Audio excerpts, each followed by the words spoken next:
الورجنتا وكذا عضي حرونتها وزارة ganacsiga warshadaha iyo maalgashiga dawladda Puntland ayaa waxa ka soo qayb galay wasiirka hore ee wasaaradda iyo wasiirka cusub waxaana goobjooga shaqaalaha wasaaradda iyo gudiga loo xilsaaray xil wareejinta wasaaradaha dawladda Puntland wasiirka hore ee wasaaradda ganacsiga iyo maalgashiga dawladda Puntland Cabdiwali Xirsi Cabdulla Indhaguran ayaa xilka ku wareejiyay wasiirka cusub ee wasaaradda waxaana uu sheegay in wasaaraddu horumar ay ka gaartay sameynta hanaanka shatiyada ayna xiriirka dibadda iyo ganacsatada ay guul ka gaartay wasaaradda ganacsiga warshadaha waxa la aasaasay bilowgii la aasaasay Puntland 98 markii la aasaasay waxa ay kamid ahay sagaalka wasaaradood ugu horeeyay waxay soo martay maraaxil badan oo kala duwan anigu waxaan xilka la ii magacaabay 16 Juun 2015 xilligaas markii aan xilka qabtay waxaan shaqaalihii iyo agaasimayaashii waaxyaha iyo agaasimihii guud ee wasiir ku-xigeenkii la socday aan isla raacnay inaan wuxuun isbedel sameeyno saddex arrimood baan focus ka saarnay midda koowaad in wasaaraddu hesho dhismayaal ay ku shaqeyso aysan markaa haysan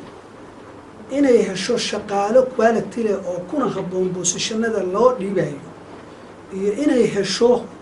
xeerar iyo qaanuuno iyo siyaasado ay ku shaqeyso saddexdaas ayaan go'aansanay qodobka koowaad wuxuu ahaa inaanu helno xafiisyadii ay ku shaqeyn lahayd oo qalabaysan waxaan maanta haysanaa oo wasiirada ku wareejinaynaa 720 xafiis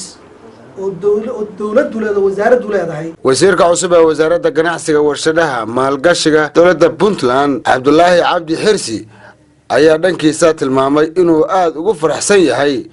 shaqada wasaaradda una uga mahadcelinayo mas'uuliyiinta shaqada halkan soo gaarsiisay intaas way soo jirtay oo wasiir kastoo yimaadana waxba ku diray forshoona way muuqataa maanta in walba wax ku daray anigu iyo idinka hadaan iskaashanay waxa rajeynaya wax kale inaan ku sii darno oo aynu talaabooyin baan hore isii qaadno markaynu wada shaqeyno oo wada guuleysayna wasaaraddeeni dalka waa dalkeeni waxaan rajeynayaa inaynu maskaxda ku soo kordhino waqti badan wada gelino waana shargarayn doonaa oo wadaagi doonaa wax kasta oo horumar oo aan u maleeyo inaan ka maarmi karinin assetka runta wasaaraddu leedahay waa idinka anigu hadda waxaad dhici kartaa inaan imaado maanta maalmaha kale oo tagi doonaa sida wasiirkan oo kaleeto laakiin cidda la raba inay halka ka sii wado oo ay wasaaraddan gaarsiiso wasaarad weyn oo la sanqaadi karta sida wasaaradahan caalamka marka la fiiriyo ganacsiga iyo maalgashiga iyo warshaduhu dee waa resource la oran karo dee dawladda ku socota oo dhaqaalaha abuura oo shaqada abuura oo hadda qaybta warshadaha kaleeto muhiimad weyn bay waxay u leedahay wax soo saarkeen haddaynan taas aynaan caqabadaha hadda haystana aynaan xal u helinin sidaan u horumarin karna aynaan keenin ma gaari karno inaynu shaqo abuurno dhaqaalaha kor u qaadno marka waynu tashan doonaa insha Allah horena sii socon doonaa markii labaad iyo mar saddexaadna waxaan ku faraxsanahay inaan idinku soo biiro